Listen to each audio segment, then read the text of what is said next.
Thank you very much, Chizuko. So our two commentators added additional insights and questions. Maybe before we allow the audience to contribute in the questions and discussions, briefly our two presenters can address the questions and points raised by our two commentators.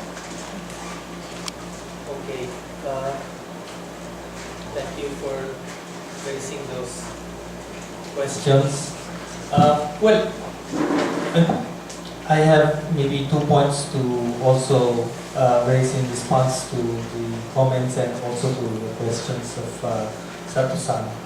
The first is that states certainly have a lot of work to do in terms of traversing, navigating, as pointed out, these different hurdles or challenges. Part of the challenge also pertains to the phenomenon which has largely been taken on by migrants themselves. You know, migrants are actually calculating agents, and it's, well, as far as the Philippines is concerned, it's not really the case that these migrants are the poorest of the poor. In fact, they have resources, they have many things at their disposal that allows them to travel farther than the poorest of the poor Filipinos. The second point, my second comment, has to do with the questions of Sato-san and the idea that, you know, it depends on how you look at the glass, whether it's half full or half empty.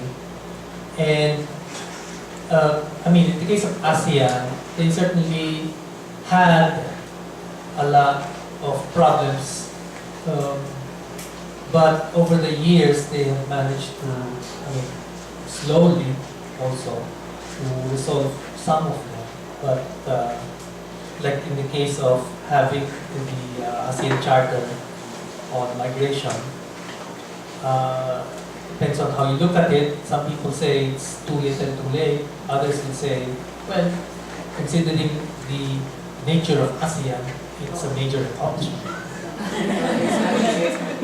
And so to have that kind of a step forward is a major achievement on the part of ASEAN in the right direction.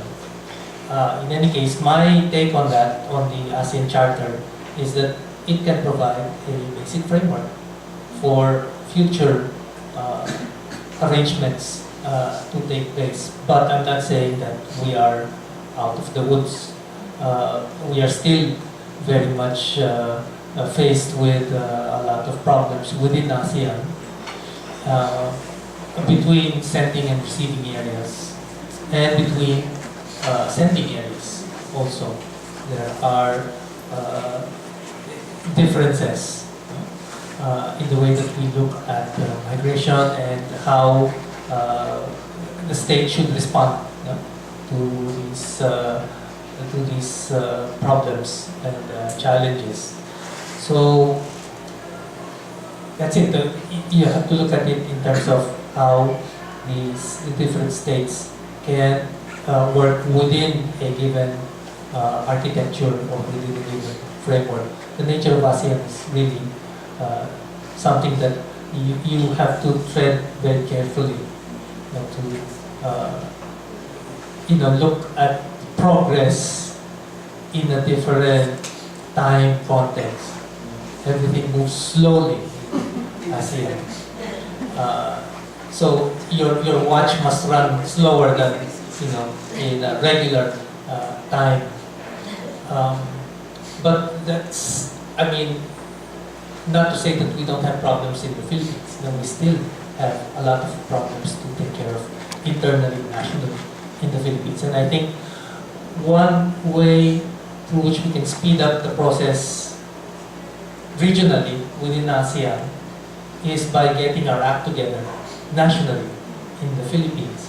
If we can give that kind of coherence in the expression of our policies, then perhaps other countries might follow suit, or they might listen to what we have to say.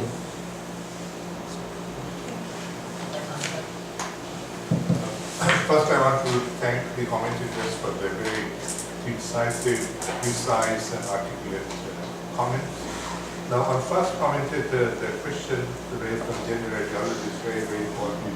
But you also see a lot of complementarity. You know, in one sector, Filipinos are working in Abu Dhabi is as drivers of, drivers carrying female passengers. And Abu Dhabi has introduced a taxi service, which I think, one might think, it's a retrogressive act. But looking at India and all the rape incidents, I think it's a great, step. Taxis dedicated to women, driven by women. These are pink taxis in Abu Dhabi. And the vast majority of the drivers are from the Philippines. So there is a complementarity. So the gender ideology difference is not a negative thing all the time. And now UAE is promoting women in employment, but most of the UAE women are working for the government. They say they are in top positions, in top management, and many women are working. Even as airlines pilot, UAE has female pilot, UAE national. So there are complementarities and so on. We need to leverage on that. But that's an important point.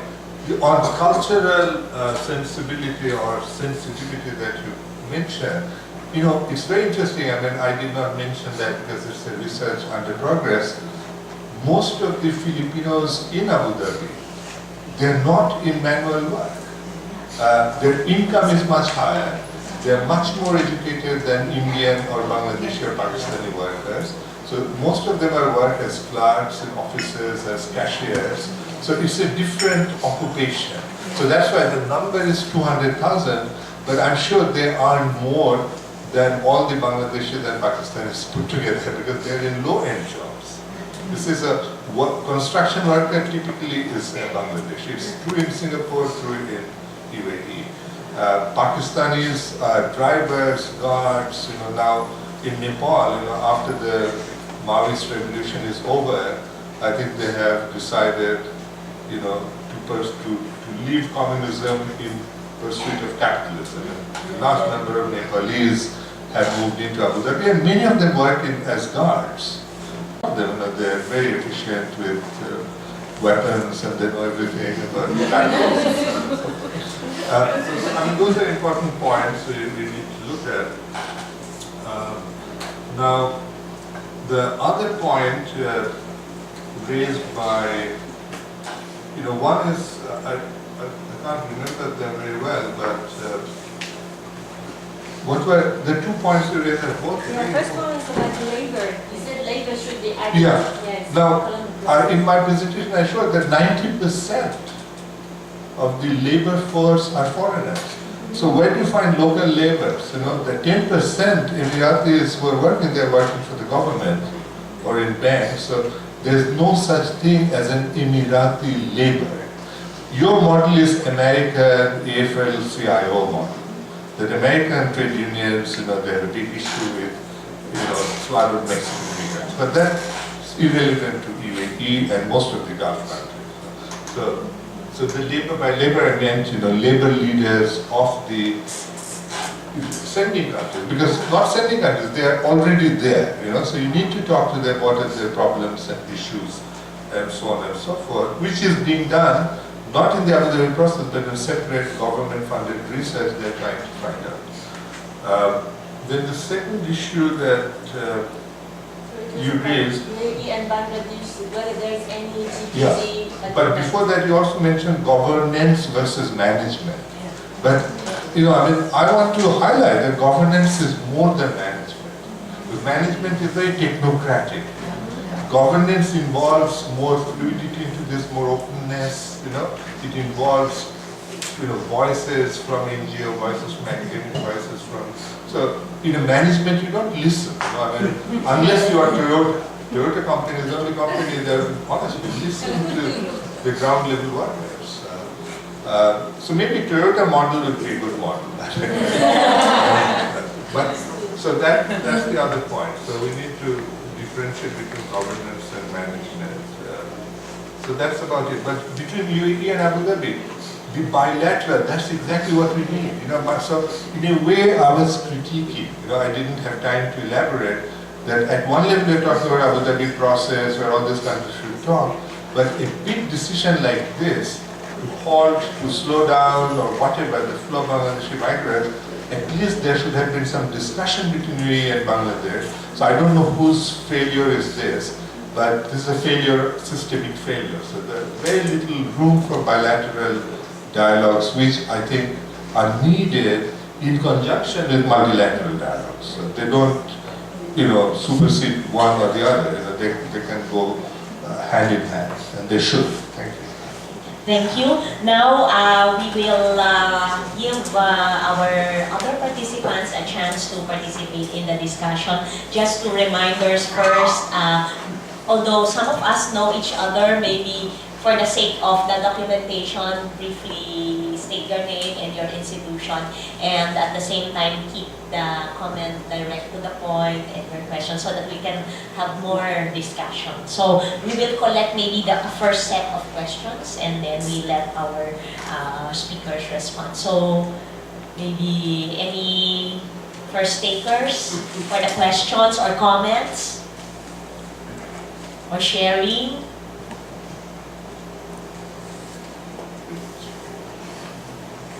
Yes.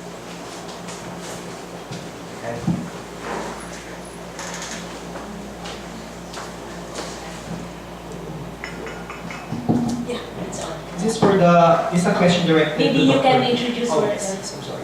I'm CJ. I work for a labor NGO, and we were one of the organizers of the WSFM. If you have heard of it, that was held last year, November.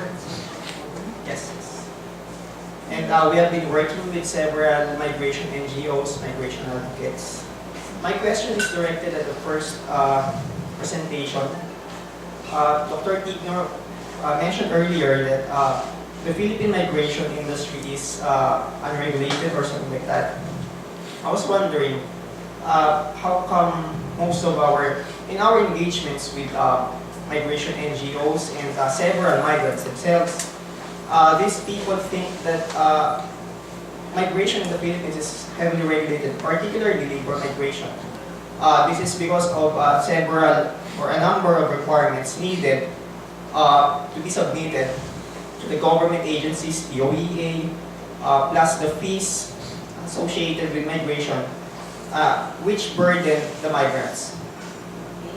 Thank you, CJ. Maybe we can collect some more questions or comments. Yes. Professor Sato. Here are another questions. Thank you for the wonderful presentation. So I'd like to make a comment questions relating in relation with Professor Tigno's presentation, and I think he mentioned about the complicated situation of the government agencies dealing with outward migration from the Philippines. So that reminds me about the government agency framework in receiving countryside. So for example, Japan. So there is no consistent coordination between among agencies. But for example, I can give an example that there is a dispute between nationality and immigration, so even within the same Ministry of Justice. So there is an example that it is much more easier to get naturalized than to get permanent residence. But because of the separation between Bureau of Immigration and Bureau of Civil Affairs.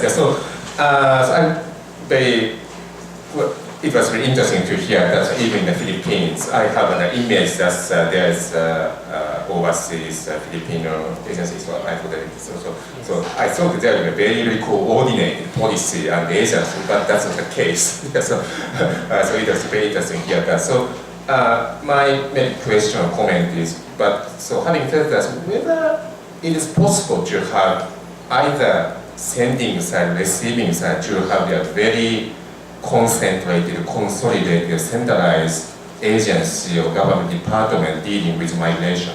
Because migration is about the human movement. So if the human moves, so that will have an impact on every side: education, health, welfare, labor. So I'm just myself wondering, so what kind of migration agency we should have?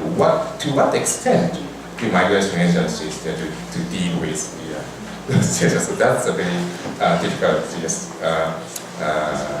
question, but so I wish if Professor Tigno have made some comments on that. Okay, thank you, Professor Asakawa. And maybe for this round, one more question. Oh, okay. So, yes, Professor. Oh, I can see you. I can speak. Anyway, I'm the noisy one in this group, sorry. We are from RIN, Kyoto. I have a question to Professor Tigno. Thank you very much for your excellent talk. I felt like I'm in a graduate school here. I learned a lot from your talk, actually. Thank you very much. I was just wondering, actually, for everyone, from our Filipino colleague maybe, you mentioned that there's this distance between state mechanisms, state policies, and the remittances part, immigrant management part. So who are the driving forces now? Because over the decades that there's this issue already, this migration policy issue problem in the Philippines, and it's the country, one of the countries who are sending the most internal percentage of their population. And who are the driving forces, the actors of this migration policy throughout those decades now? If we could elaborate a bit more. Thank you. Okay, so the first three questions are all directed to Jorge. Thank you for those questions. Okay, thanks for those questions. Let me answer them in reverse order, starting with the driving forces. What are the driving forces, or who are the agents driving the phenomenon? Well, the Philippine migration phenomenon is largely, as I pointed out, also largely driven by market mechanisms by the private sector. If you look at the annual deployments that we have, 95% is actually done by the private recruiters. It's deceptive, because government cites the figure like 1 million or plus deployed, but the actual situation is that 95% of that is actually deployed by private recruitment agencies, and we have, I think, a couple of thousand of them right now accredited to recruit jobs for overseas. This brings me now to the point raised next about the coordination. Well, I was planning on suggesting in my presentation also that there should be a kind of central government agency to coordinate the whole process. But some people are also of the opinion that the bureaucracy is complicated enough as it is. So if you add another agency there, that's going to add another layer in your bureaucracy.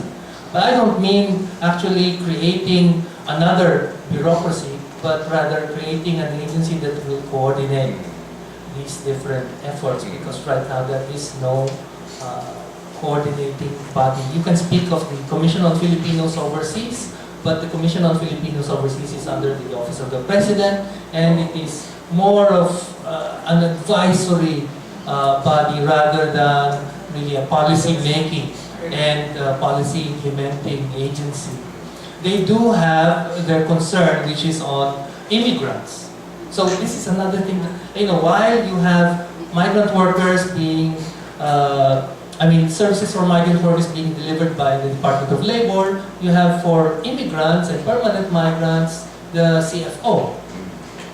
And then within the Department of Labor, one is concerned about labor, the other one is concerned about deploying them as workers, which brings me now to the first question about recruitment agencies. How are these agencies regulated? And is it also the case that we have too much or enough regulations as we have now? Well, officially, the regulations that we have right now are enough. You speak of the capitalization, the minimum capitalization required to establish a recruitment agency, which is something like $500,000, $1 million pesos capitalization, and regulations enforced. We have regulations also in government that accredits. This is the job of the POEA actually. They accredit the agencies that are allowed to recruit for overseas jobs. And illegal recruitment actually is defined as recruiting without a license. So the legal recruitment agencies can actually do some illegal things, you know, and yet because they are licensed, they are considered legal recruitment agencies. What am I saying here? Even though you have officially about 2,000 or so legal recruitment agencies, there are still many other recruitment agencies that operate on, they're called fly-by-night agencies. And the POEA, although it has what's known as an air task force, anti-illegal recruitment task force, the efforts of government to control or to eradicate and prevent illegal recruitment is still faced with tremendous obstacles and a lot of problems. And so the idea is, you know, to what extent are these regulations being enforced? Again, you bring in the National Bureau of Investigation, which is under the Department of Justice, because you know the cases that are brought against illegal recruiters are cases actually handled by the NBI, which is under the Department of Justice. Human trafficking cases are also within the jurisdiction of the NBI. So there's no one actually coordinating all of these efforts together, which is why they are, you know, they are intractable. You know, who's responsible for what you can trace, but who's responsible for the overall failure or success of the policy? No one's responsible for that, not even the president himself. Thank you, Joji. Okay, we go to the next round of questions and comments.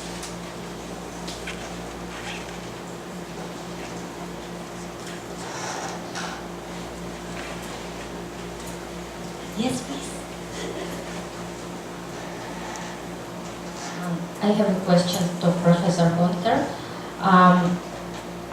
In your presentation, you didn't really talk about it much, but I was interested, there was a slide about structure versus migration. So, well, please correct me if I'm wrong. Do you mean that governance of migration should be conducted on 3 levels, like macro level, meso level, and micro level, right? So, can you please explain this a little bit in details? How you, how can migrants themselves on micro level, participate in governance of migration? And meso level, there was social capital, social networks, how they can connect macro level with micro level. Thank you. Yeah, thank you. Other questions or comments? Dr. Kim?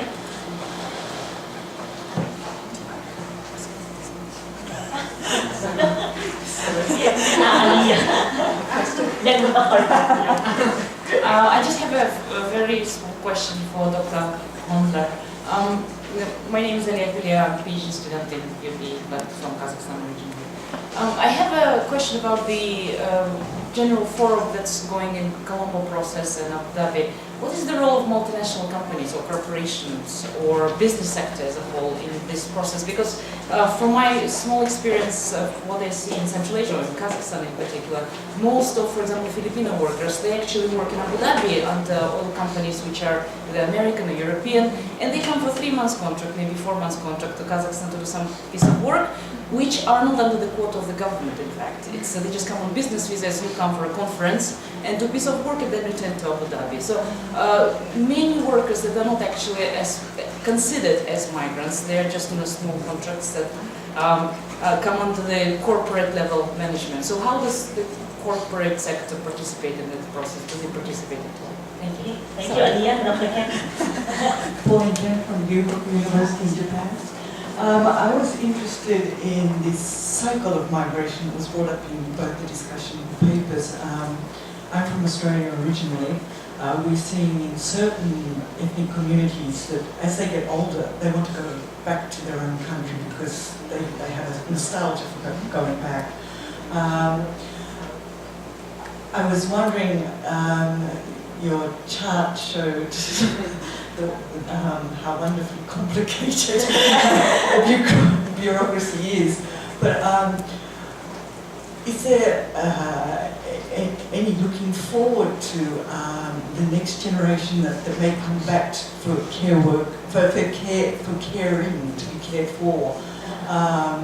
And would it be productive for the Philippines to accept those people, because a lot of the time that they bring economic power with them as well.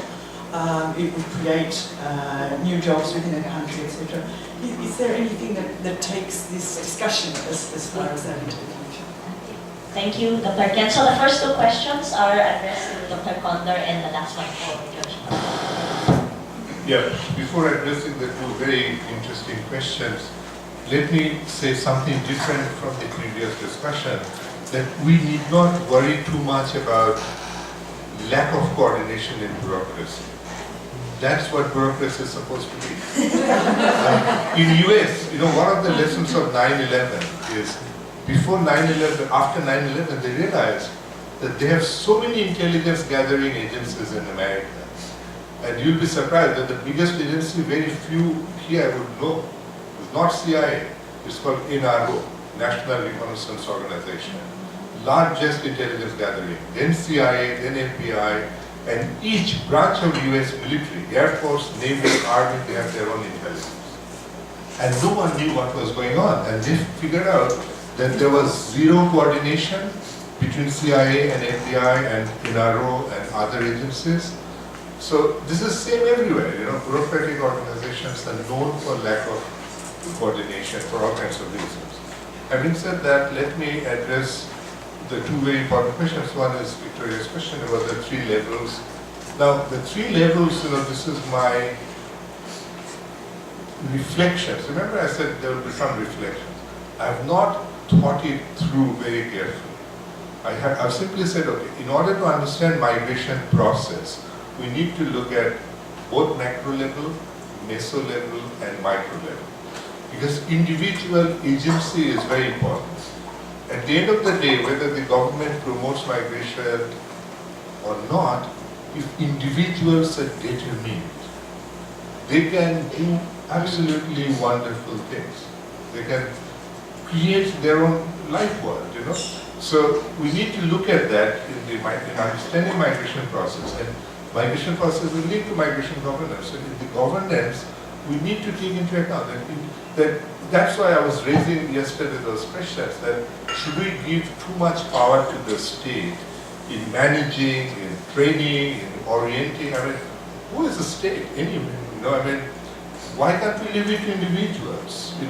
So this reminds me, that we could use the Robert Wade framework. Robert Wade wrote this very interesting book, State, governing the market governing the state. And finally he said, no one is governing no one. The state is guiding the market. So I think that model works very well with migration.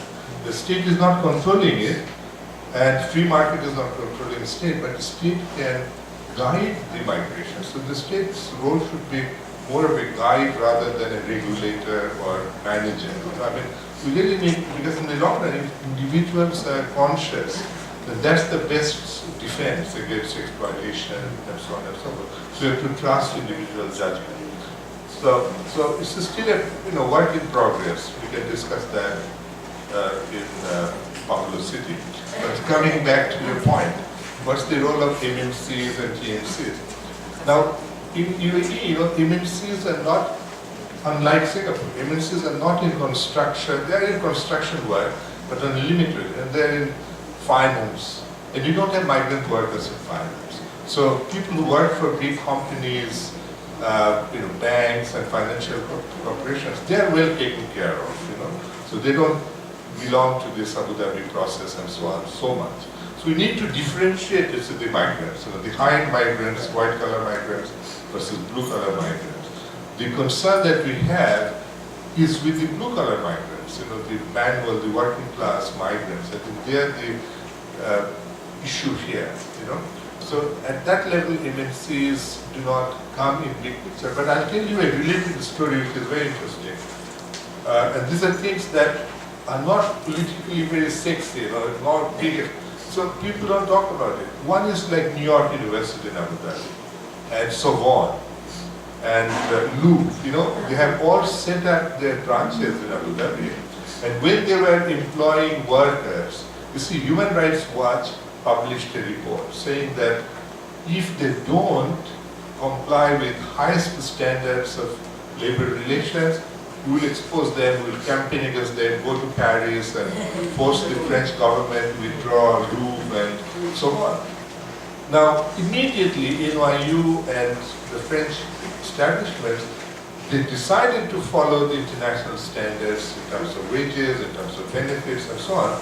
So that happened. So sometimes these pressure groups can make a difference, So compliance is not always news, It's the violation is the news, right? So if there was a violation of rights, that would be big news. But there are examples that human rights organizations can play a role. So big companies like McDonald's or whatever, they are more susceptible to criticism. So say they have a goodwill to protect. They have a reputation to protect. So it's the middle manage, the small size, medium sized companies, they are more exploitative than the big companies. Now, I know my Marxist friends would not like that. Big companies are bad. Big companies are not always bad when it comes to management of them. The last question about return. Can you bring up the slide again? Okay, I don't know if you can notice there in the slide an agency.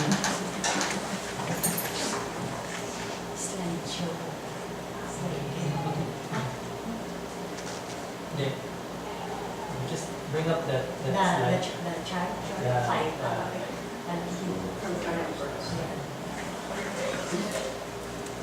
Okay.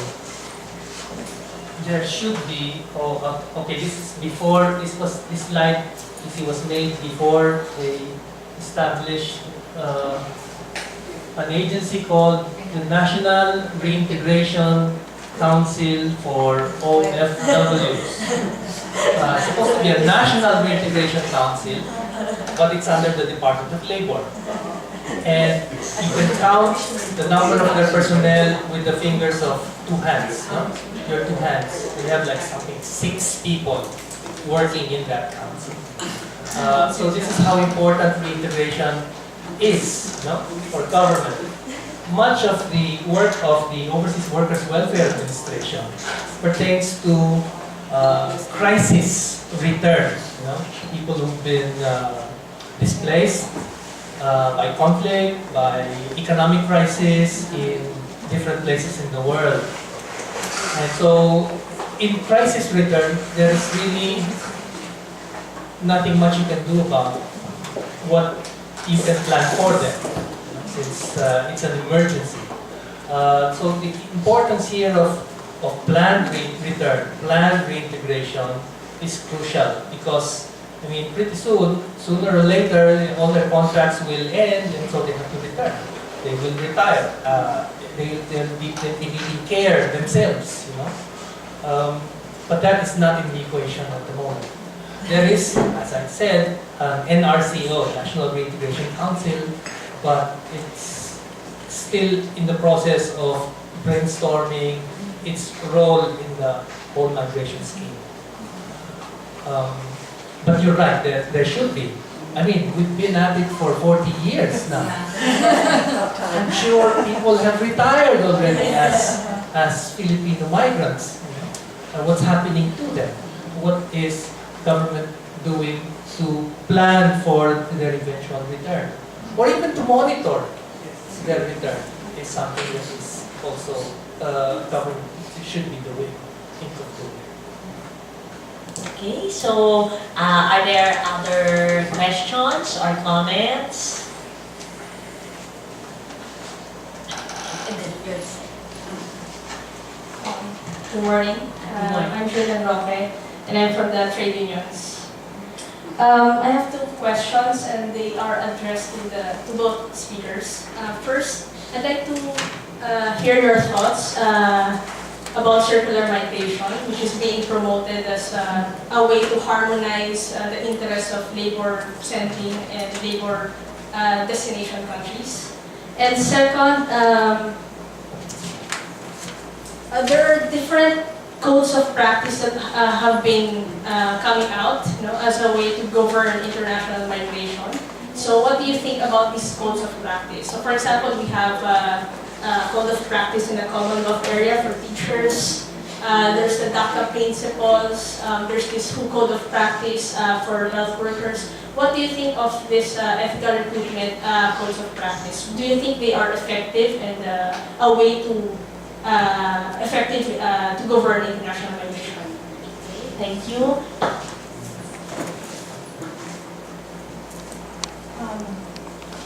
Good morning. Maria Ikeda, born in the Philippines, raised in the Philippines, and now living in Japan. Yes. I'm from University of Ryukoku in Kobe.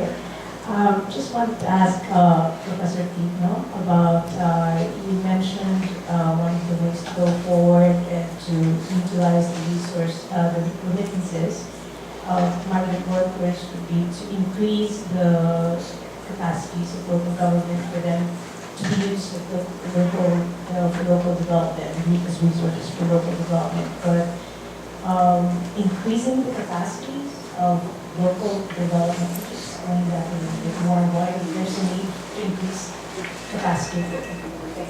Okay, thank you. Yeah, are there other questions? This could be our last round of questions, so don't miss your chance. Because our delegation will have a tight schedule. They have to go to another office, yeah, for this afternoon. Yes, please. Thank you. I'm Shoya Suda from Japan as an exchange student in UP. I want to ask a question about the potential of the sub-national government. Because I'm always concerned about the discussion about migration is always based on the national level or international level. But I always thinking that the sub-national government can be the also strong driving force to promote the migration. For example, my home country is Hokkaido, the north part of Japan.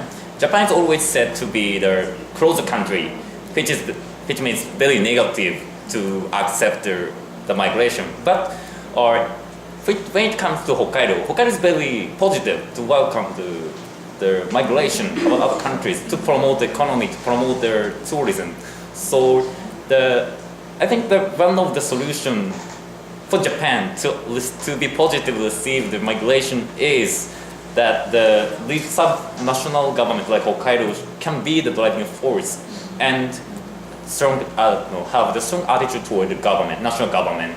So I want to ask you about the potential of the sub-national government to promote the migration. Thanks. Thank you. Any other, maybe our final question before we allow our presenters for their responses. Okay, so, okay, done, going, done. Okay, maybe we can, okay, Phoebe. Yeah, research assistant. It seems that ASEAN countries like Vietnam, Philippines, Malaysia are a rich source of labor migrants. So I just want to know,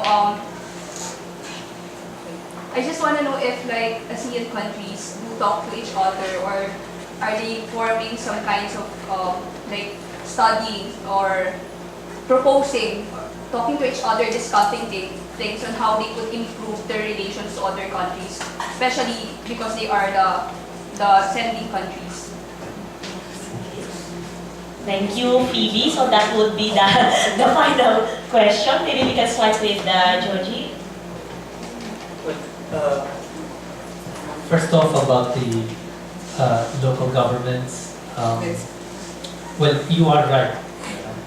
Subnational units are actually more dependable, more reliable, or more accepting, of migration. In the case of the Philippines, however, the subnational governments, the local governments, tend to pass the problems of migrants to national government agencies. This is the experience that we've had in doing this research for the Scalabrini Migration Center on the role of local institutions in international migration. And we found out that, number one, when they encounter their constituents who were former migrants or who experience problems as migrants, they would usually refer them to national government agencies. And number two, the development plans that they craft, at the local level, don't always include migration and the migrants, the potential of migrants, even as many of these localities are deeply affected by migration, like in Region 4, the region that you're going to visit later on, and Metro Manila. There's very little thinking among local officials to incorporate into their local development plans the contributions of international migrants within their territories, within their jurisdictions, which now is being addressed by NEDA, by National Economic Development Authority, and in collaboration with different institutions to capacitate them, to give them some kind of way or mechanism to allow these local governments to tap the contributions of migrants, like, for example, setting up a migrant desk at the local levels. I'm sure when you get to visit these local communities, they will actually showcase to you the establishment of the migrant desks. Although that can also have their own problems there, because a lot of these migrant desks are crisis desks only. They're not really desks that, or offices that actually plan for the integration of migration into local development, but they are crisis response desks, women's desks actually. And another thing is to draft local development plans and incorporate migration. They still have a lot of work to do. Many local governments still, many provinces and municipalities still have a lot of work to do in this area. But they're slowly moving in that direction, that they have to accommodate this phenomenon in their local development plans sooner or later. Otherwise, they're losing out on, imagine, for example, a city like Davao, they calculated, given the number of recorded migrants coming from the city of Davao, that city gets about 1 billion pesos a year from remittances only. So that lights up the eyes of many local government officials, because that can be a source of possible multiplier effects, for development within the communities. So it's a matter of monitoring and a matter of accommodating these inputs into your local development plans. That's the capacity that needs to be developed among local governments. Of course, notwithstanding the fact that they have many other concerns as well on top of that. So it's really a great challenge for these local government officials to try to have an ear, an eye for this issue, and not just confine themselves to the traditional issues that they are used to addressing. I'm sorry, I can't remember the first question now. That was the last round. Yeah, Circular migration. Okay, about circular migration. Well, there have been proposals by receiving countries, I think. But it's not something that, you see, this is the problem with the Philippines as a sending country. We're mostly reactive in the issue. It's only when we were confronted with the proposal that we take that into account and not anticipate the arrangement. So I'm not sure if, I think there is a proposal, or there is an ongoing arrangement now with South Korea for this kind of circular trainee kind of migration. But apart from that, I don't know, I may be wrong, I don't know of any other arrangement where this kind of model is being replicated in other areas, as far as the Philippines is concerned. Within ASEAN, you have a problem because our borders are really contiguous, and between, for example, Malaysia and the Philippines, you can have a circular migration arrangement in the formal level, but whether that's going to be followed in practice is another issue because of the very easy way, to get around these regulations anyway. In fact, in Southeast Asia, particularly, you're talking about migration flows, circular flows that have been going on even before the birth of nation states. No? So this is something that has outlived, precedes nation states and will probably outlive them in the future. So I don't know if perhaps states can have that kind of eye also towards establishing these kinds of circular flows. It's really a challenge. Thank you. Dr. Khondker. Yeah, I think between the two questions, the trade union question and your question, I think the question is very powerful question. That what is the role of sub-national unit like Hokkaido? I mean, that raises, the whole issue of national sovereignty, right? So it cuts both ways. I mean, think of California. California's economy is one of the 10 largest economies of the world. Okay? Now that economy is dependent to a certain extent on Mexican migrant workers. And you can see California is very neutral about, they're not anti-migration compared to Arizona. So when Arizona takes an anti-immigration stance, the federal government becomes important. So federal government as a disciplinarian must control, the sub-national unit. So the relationship is very, and again in the case of Hokkaido, I'm fully sympathetic to you, that Hokkaido should fight the national government and say, look, we need foreign labor, we should be allowed to bring in, you see. So this complicates the problem. The other issue, you see, is, but we need to think about it, sub-national, national, and beyond national. And your point is about beyond national. What about all these conventions, principles, Dhaka principle, and many other principles that are being floated around? Now, this is exactly where we find out that if you look at trade, we have UNCTAD. And at the time when they set up World Bank and IMF and so on, the Bretton Woods actually wanted a third component, which was trade relationship, which never took off until WTO. and before WTO we had UNCTAD. So you have all those global, transnational, international mechanisms to regulate, promote, streamline trade, but there was nothing, and until today there's nothing on migrant laborers. ILO, I think, is a very old institution, I mean there's no question about it, but it was framed for national labor. Although it's called International Labour Organization, it was framed for national labor. So it doesn't have any mandate, its conventions are not binding. And you can take piecemeal approach, you can sign some conventions and not others.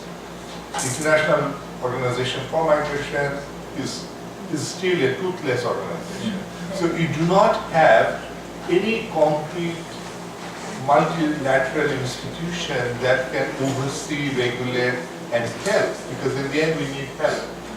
Now I see, and this is where my optimism may take over, I see some changes coming, because if you look at the world, we had G7, and actually G7, then reluctantly they call it G7 plus 1, which is Russia. Fortunately for us, we have now G20, and G20 has China, G20 has India, so the BRICS are in there. And now look at India and China, they're also a big recipient country of remittance. So gradually, as the world economic and political structure restructures, then these countries will have more clout, and then they will bring up these issues of migrant workers, remittance, and we can see like the Global Forum for Migration and Development may move into an institution where there should be some oversee and some monitoring of the process and so on. So there are hopes. But again, I just end my remarks with one point about selectivity. I think you raised a very, very important point. But along with selectivity, we also have to think about deselectivity. And by that I mean, and again this is completely conjectural, I don't have any evidence. I suspect that in Malaysia, there is a deselectivity when it comes to Indonesian workers. Because every time there's a burglar in Kuala Lumpur, oh, it's Indonesian. Now, that could be a reason, motivating factor for them to import Bangladeshi workers. You see? And they will import government-to-government Bangladeshi workers, but not Indonesian, because they're too similar, and therefore they're dangerous. They speak the same language. And with Bangladeshi workers, they had other minor issues. You may not remember, but in the 1990s, the big issues for Bangladeshi workers, not that they were illegal or they were lazy, they were handsome. It's true. In Malaysian parliament, there were debates that many Indian women in Malaysia, they're falling in love, marrying Bangladeshi workers, and I remember in the Malaysian newspaper, one Indian woman said, oh, a Malay woman actually, who married a Bangladeshi worker, said, he looked like Amitabh Bachchan, the famous Indian actor. And that created resentment in Malaysia. Both Malay men and Indian men got resentment that we have been squeezed out of the marriage market because of Bangladeshi, or love market or whatever. So there are all kinds of sensitivity, cultural sensitivity issues that we need to bring into our discussion. Thank you very much. Thank you very much.